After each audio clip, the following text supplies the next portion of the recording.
tingling.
Victory shall be mine!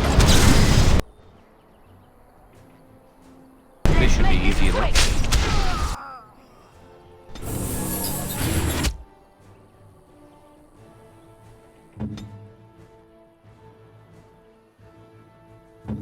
Let's get started.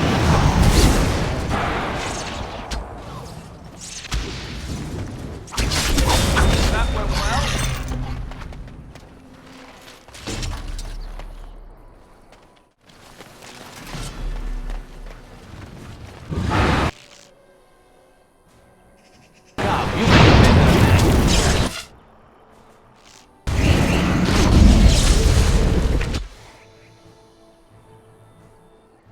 This should be easy enough. Let's make this quick! Excellent! I'm wondering, Morrigan, do you believe in the Maker? Certainly not. I've no primitive fear of the moon, such that I must place my faith in tales so that I may sleep at night. But this can't all be an accident. Spirits, magic, all these wondrous things around us, both dark and light. You know these things exist. The fact of their existence does not presuppose an intelligent design by some absentee father figure. So it is all random then. A happy coincidence that we are all here. Attempting to impose order over chaos is futile. Nature is, by its very nature, chaotic. I don't believe that. I believe we have a purpose. All of us. Yours, apparently, being to bother me. Four corners of the world. Good day, Sister Leliana. I'm surprised to see you're still in Lothering. It is good to see you as well, Your Reverence. Is there something I can do for you, then? It might have been kinder to execute him, but I leave his fate to the Maker. Why does he interest you?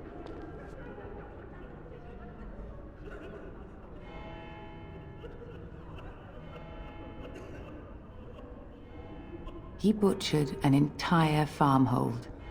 Only one of the youngest hid long enough to survive. The child said his father had found the Qunari gravely wounded and took him in. That kindness was repaid with murder. The bandsman found the Qunari just standing amidst the carnage. He did not resist them. He confessed quite readily, but would give no reason for the crime. Even the seasoned knights who apprehended him were disturbed by the carnage. However docile he appears, do not be fooled. That Qunari is a danger.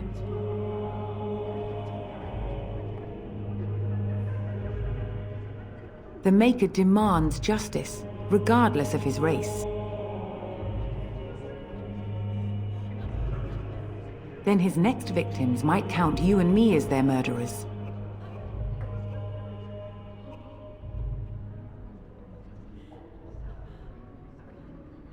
Well, that is convenient. I had no idea the Qunari even knew he was here. Here then, take the key to the Qunari's cage and take him away. I pray this is the right path for all our sakes.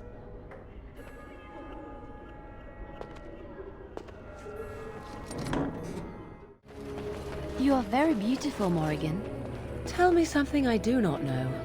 But you are always dressed in such rags. It suits you, I suppose. A little tear here, a little rip there to show some skin. I understand. You understand I lived in a forest, I hope? Maybe we could get you in a nice dress one day. Silk. No, maybe velvet. Velvet is heavier, better to guard against the cold in Ferelden. Dark red velvet. Yes. With gold embroidery. It should be cut low in the front, of course. We don't want to hide your features. Stop looking at my breasts like that. 'Tis most disturbing. You don't think so? And if it's cut low in the front, we must put your hair up. Show off that lovely neck. You are insane. I would sooner let Alistair dress me. It'll be fun, I promise. We'll get some shoes too. Shoes! We could go shopping together. Any luck with that poison? Or you here to see my stock? Splendid! If those beasties come on my land, I hope it teaches them a lesson. Yeah, enough gold to cover any of your expenses and then some, eh? You wish something more of me? I confess, I did not think the priestess would part with it. So be it. Set me free and I will follow you against the Blight.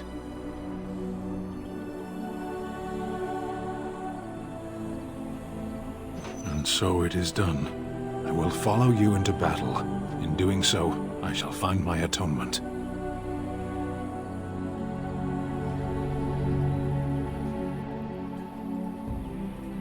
And I will find it myself. May we proceed? I am eager to be elsewhere.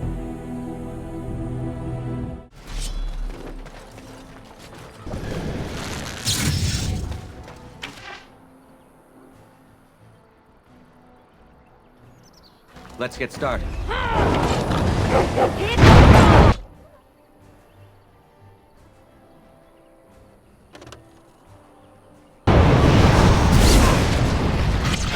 On. You never had a chance. Let's get started.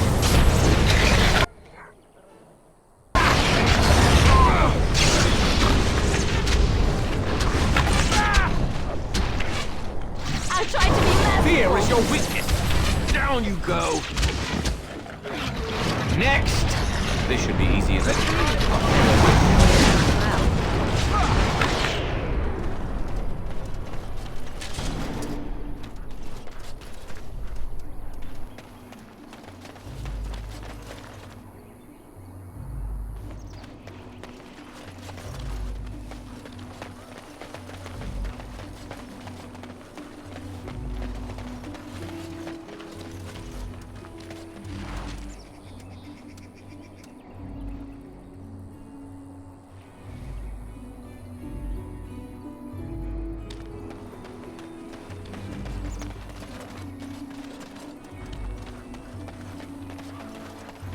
That'd make an interesting pet.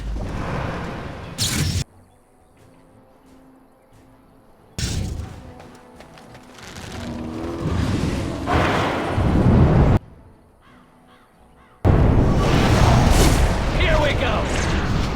Enough!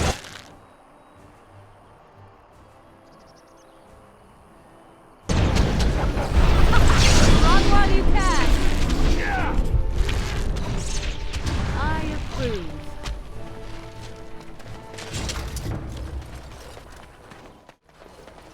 Do you have any tales of the wilds? None of the sort you like. No princesses in tall towers or knights throwing themselves at whole armies. That's not all I like. Do you want tales of the chastened wilders who dwell in the marsh? Do you want to hear of the slow deaths they inflict on their enemies? Perhaps a tale of the poisonous creatures of the wilds that lay their eggs on your skin so their young may eat you alive when hatched? Or a tale of my mother's marsh cuisine? That, in my opinion, is the most terrifying of all my tales. No, I don't want to hear about those things. Then I have no tales for you.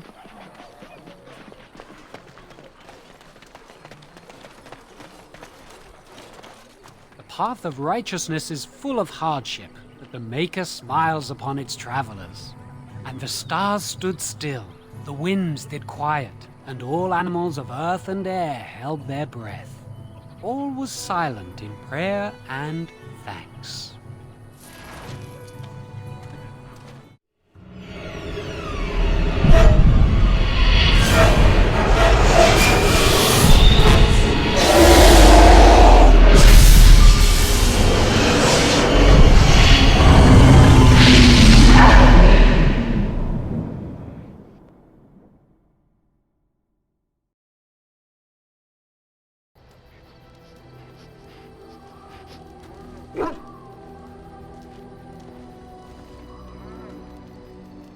Bad dreams, huh?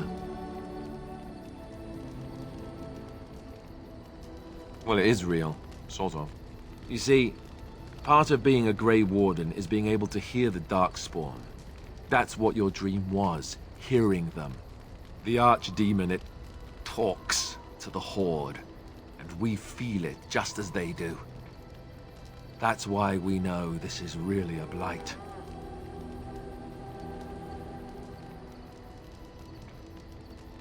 I don't know if it's really a dragon, but it sure looks like one. But yes, that's the Archdemon. It takes a bit, but eventually you can block the dreams out. Some of the older Grey Wardens say they can understand the Archdemon a bit, but I sure can't.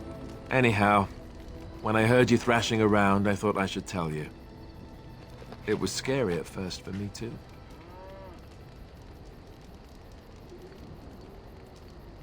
Other than dying young and the whole defeat the Blight alone thing, no. I'm all tapped out for surprises. Anyhow, you're up now, right? Let's pull up camp and get a move on. What do you need?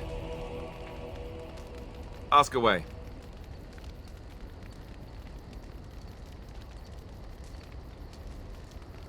Same way you did. You drink some blood, you choke on it, and pass out. You haven't forgotten already, have you? Let's see, I was in the Chantry before. I trained for many years to become a Templar, in fact. That's where I learned most of my skills.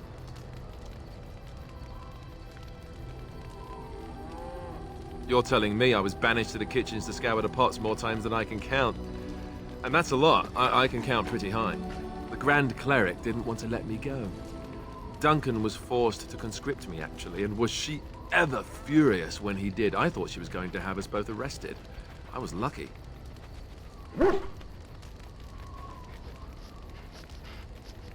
I wondered that myself.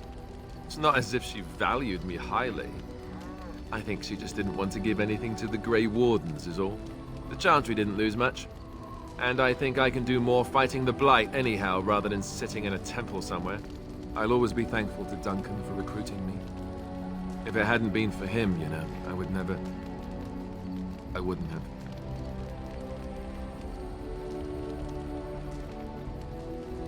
He was a good man who didn't deserve his fate. That much I'm sure of. Come on, let's go. I think I'm done talking. Oh, why, you little...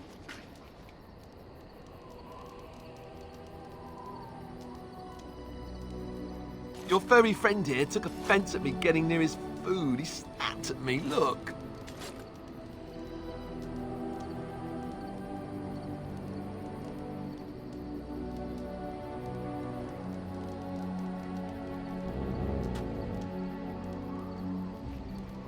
Sometimes I forget that he's a war dog.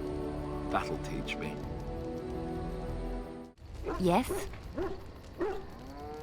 Well, here I am. Quiet. It was a life suited for contemplation. In the cloister, away from the fuss and the flurry of the cities, I found peace. And in that stillness, I could hear the Maker. But it was not perfect. Some of my Chantry fellows were condescending. That is the nature of religious folk, I suppose.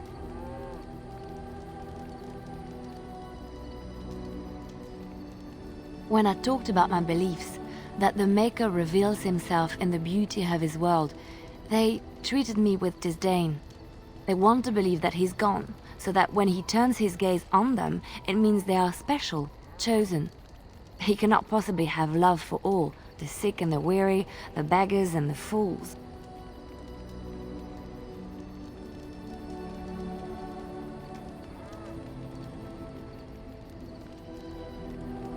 What can I say to them? What they believe is what the Chantry says. And the Chantry is infallible, yes? Maybe I am wrong. But it is the Maker's place to decide if I am worthy, not men, not the Chantry. But there is work to be done, and I have talked enough for now.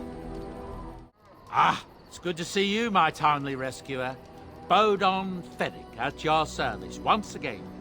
I saw your camp and remember the kind offer that you made the last time we met. And is there anywhere safer for a poor merchant and his son to sleep? I think not.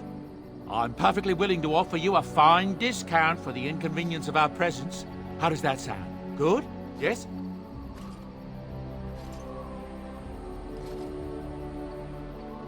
Anything, everything, but all of the finest quality. No cheap trinkets here. And my boy Sandal happens to be a bit of a hand with enchantments. Oh, yes. Sadly, it also makes us a target for bandits and the like. If there were spare hands to hire as guards, I would have done so long ago. Wonderful. Thank the gentleman, won't you, boy? Thank you, sir. We won't be a bother to you and your companions, I assure you. If you should need enchantments, simply talk to my boy. Otherwise, come speak with me. Hello. The boy's a bit simple, but he's rather good with enchantments. One of those tranquil fellas actually called him what was it now? A savant. I had no idea such a thing existed. He can fold lyrium into almost any weapon or piece of armor, though naturally some of the more extravagant materials will take more lyrium than others. It's a process that some of the master smiths back in Orzammar will perform, but my boy here is just as adept at it. Isn't that right, boy? Enchantment! And there you have it. Enchantment! You and your friends are formidable folk, indeed. It's good to have you along on the road. Well, if you're really interested, I suppose it wouldn't hurt to tell you. I am originally from Orzammar, the famed dwarven city that lies beneath the stately Frostback Mountains. I was a merchant there, too. Merchant caste. These things are in the blood, you know. You can't just leave them behind. I ran a fairly successful business. Rare artifacts, you know. Old things, grand things. The nobles loved them. Reminded them of the lost glory days, I suppose. Our kingdoms once spanned the length of Thados, from majestic Orzammar to Kal Sharok to glittering Darmalin far to the west.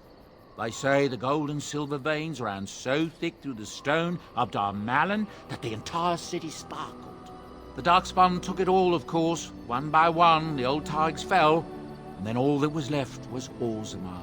But we were talking about how I ended up here, weren't we? One day, a noble woman came to my stall. She looked around for a bit and then started shrieking in dismay. Apparently, she believed that a pair of braces I had for sale once belonged to her brother. He'd been lost in a cave-in, you see, while on an expedition to clear out the Darkspawn from one of the tunnels running close to the city. They were made specially for him. They're unique, she shrieked. He stole them from my poor brother's corpse. She had me arrested on the spot, of course. Nobles, they're touchy like that.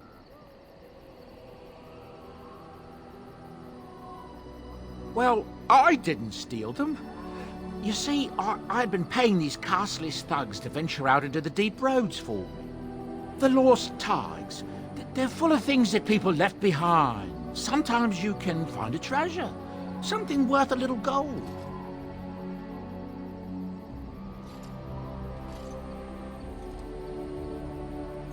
That's exactly how I see it. The noblewoman, she wasn't too happy with the theft of her brother's braces. I don't know what they planned for me, and I didn't want to find out.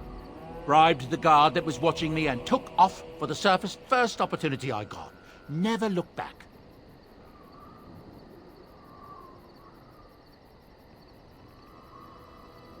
You're quite welcome.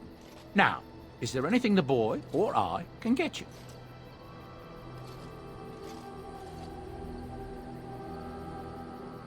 Ah, yes. I'm married to a fine woman back in Denerim, it's true. She'd give me a son if she could, but that's not likely to ever be. Sandal here. I found him in the deep roads years ago. Abandoned, I think, and he was never quite right in the head. I took him in, and I brought him with me when I came here to the surface. He may not be my blood, true, but I think of him as one. We left Orzammar. That's right, boy. Maybe one day we'll see it again.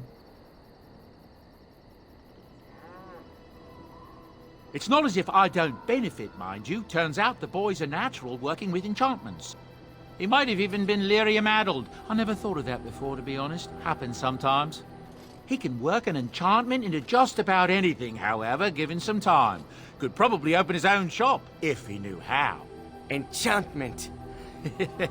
Well, he does seem to enjoy it, at least. Look, we don't rob people, all right? We don't take things from people that need them. The things in the Lost Tides, what good did they do lying there? I brought them back to Orzammar, where people could look at them and remember. It's not all that different up here. There are places long abandoned by the humans everywhere. Even more now with the Darkspawn coming. People flee from the Blight with good reason, but they forget things. Things with value and meaning. They leave them behind because they're frightened and desperate. And sometimes, my boy and I, we find our way to these places before the Horde descends, and we save these things. I take them away so the Darkspawn don't get them. Is that so bad? They destroy everything they touch.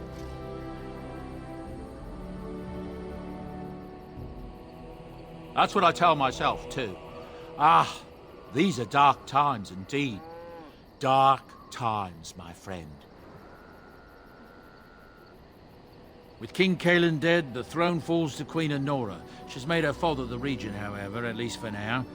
I think Cailan's father, old King Merrick, would have approved. That's what I've heard on the road, anyhow. Take it for what it is.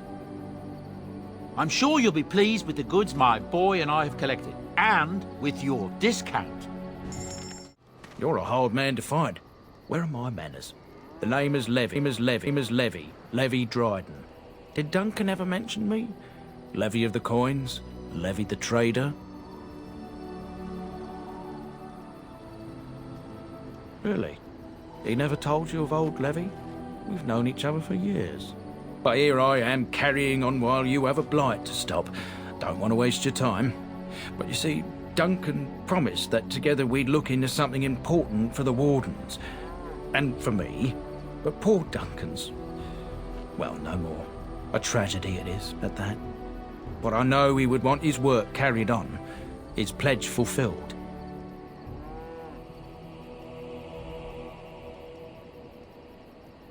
It's a bit of a tale, that is. But I'm the one who brought the Grey Wardens back to Ferelden. Well, I was one of the ones. There were a lot of us. Make us breath, I'm a bit nervous. Honoured to be here, really. My family, well, past a bit checkered to see. Nobles look at us with disdain. My great-great-grandmother, Sophia Dryden, was the last Warden Commander of Ferelden back when the Wardens were known as freeloaders. So King Arlen banished the Wardens, and he took House Dryden's land and titles. Hard to say. After King Arlen died, there was a civil war, loads worse than this one. And our family was on the run, hunted by enemies, with nary a friend in the world. But Drydens are tough. We rebuilt, became merchants, and we never lost our pride. As for the truth, my family reveres Sophia Dryden. We know she died at the old Grey Warden base, Soldier's Peak. We want evidence to clear her name.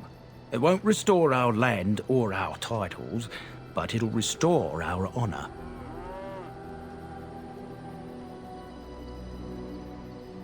Well, no one's been to Soldier's Peak since Arlen's days. At least none that's come back. I spent years mapping the maze of tunnels to the peak. and I found the way a few years back. So I went to Duncan, I did, and I said that he could reclaim the old base and my family could have its honour.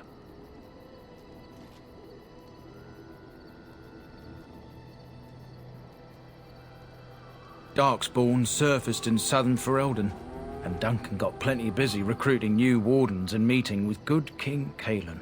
Duncan said he would help after the Battle of Ostagar. Said there might be useful things at the peak, but he never had the chance.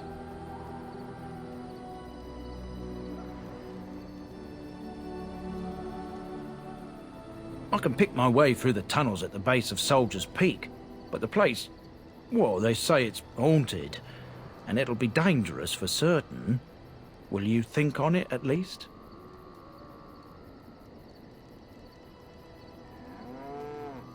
A thousand blessings upon you, Warden. I'll mark down the location on your map. When you arrive, we'll pick our way through the tunnels together. Why are we stopping?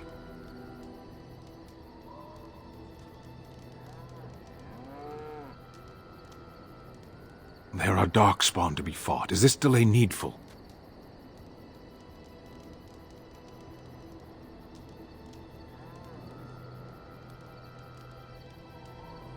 I am.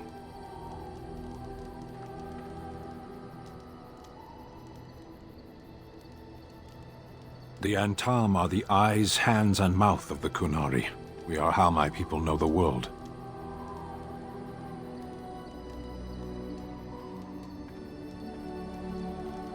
Decide.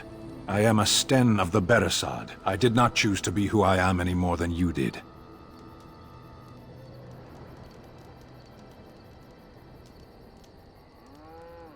There is no point to this. We are keeping the Darkspawn waiting. No. People are not simple. They cannot be summarized for easy reference in the manner of the elves are a lithe, pointy-eared people who excel at poverty.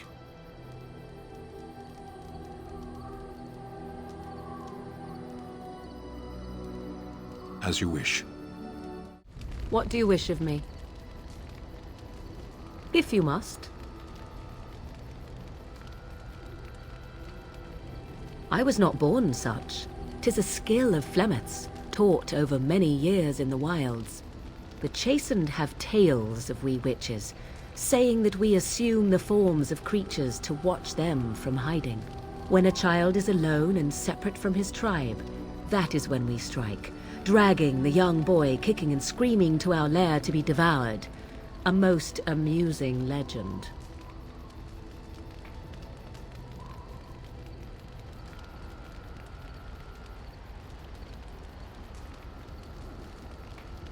Changing her form, certainly. Devouring lost children, I cannot say. She has not done it in my experience, though in truth my lifespan is but a fraction of her own.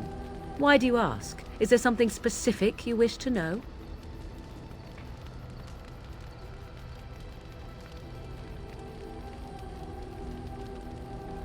No?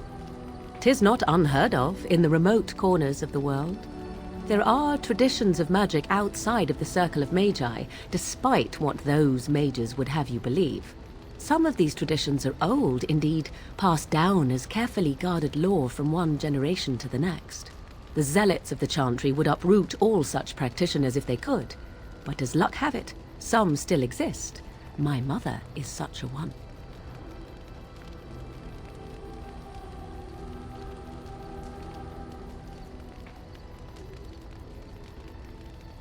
I'm shocked that you think so, being a mage of the circle as you were. But perhaps you felt a little like a caged bird as well, caught within that dark tower.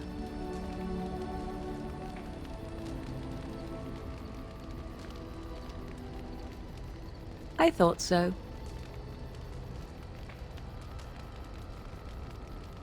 There were nights when the wilds called to me, 'tis true. You look upon the world around you and you think you know it well. I have smelled it as a wolf, listened as a cat, prowled shadows that you never dreamed existed. But my life is as a human. I am under no illusions to the contrary.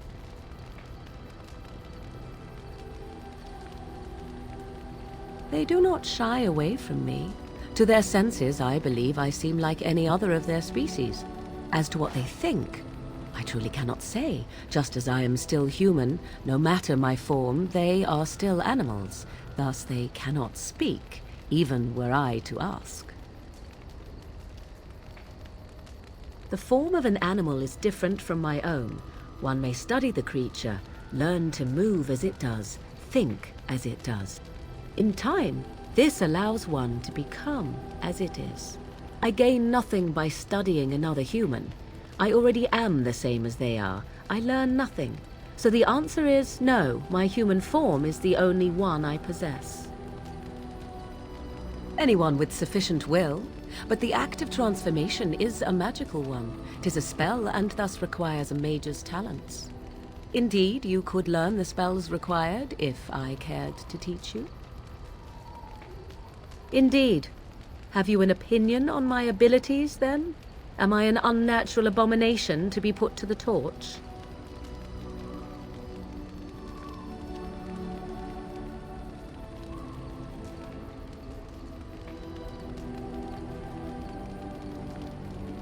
Oh, you're simply full of surprises, little man, aren't you? But enough of such talk. Let us proceed, lest the dust gather on us. I await your command. So, full of questions, are you?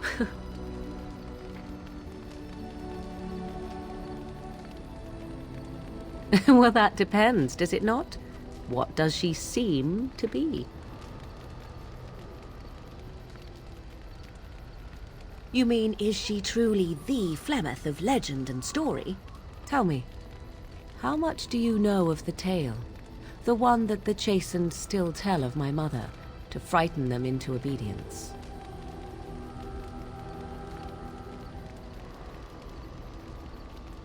No doubt such a tale has mutated much over time and telling.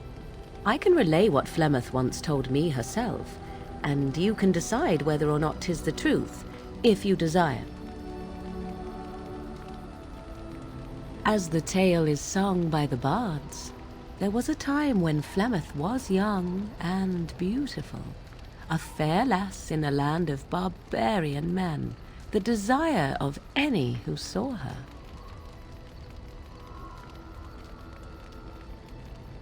Many centuries before this land was even named Ferelden.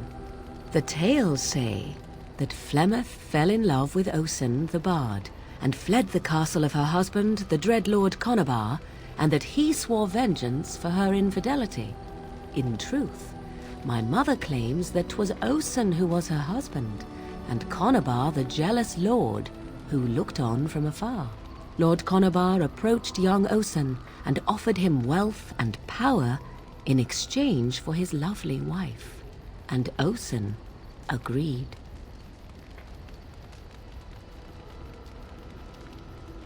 The life of a bard is a poor one, and love fades in the wake of hunger. 'Twas Flemeth who suggested the arrangement. All would have been well had Lord Qunari kept his end of the bargain. But he was a foul man who bargained with coin he did not possess. Osen was led off to a field and slain, left for dead. Flemeth spoke to the spirits and learned of the deed, and swore revenge.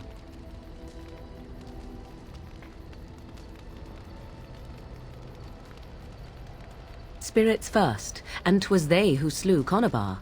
Flemeth did not turn to the demon until much later. Lord Qunari's allies chased Flemeth, you see. Chased her to the wilds, and there she hid. There she found the demon, and he made her strong.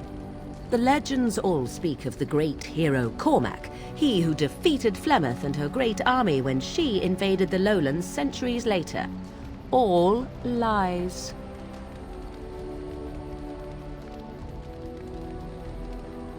The truth of the matter is that there was never an invasion.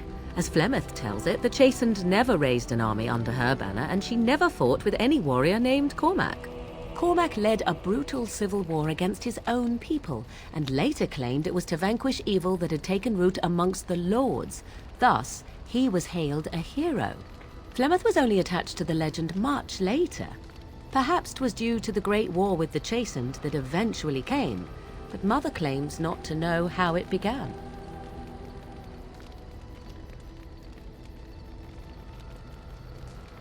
I do not believe everything that Flemeth claims. Oft it seems her bitterness has colored her memories. But on the whole, yes, I believe this tale, if not all.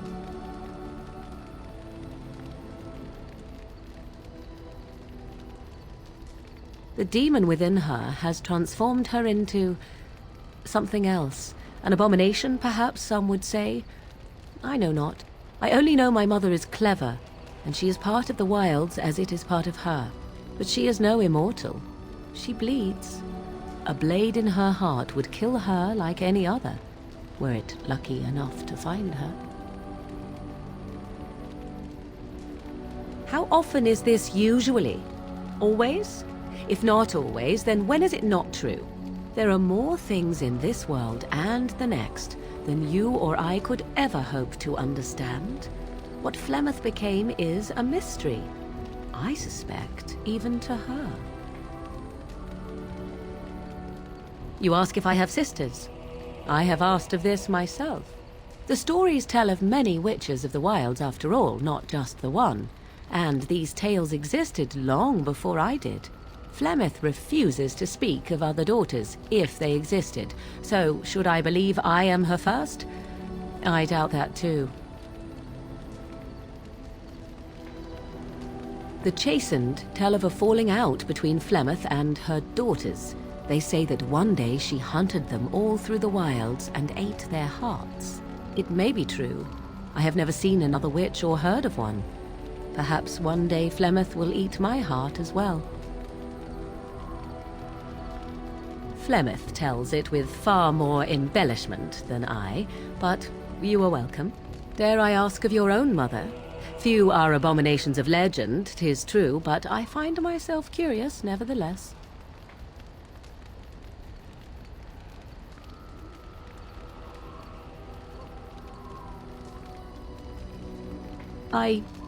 Nothing.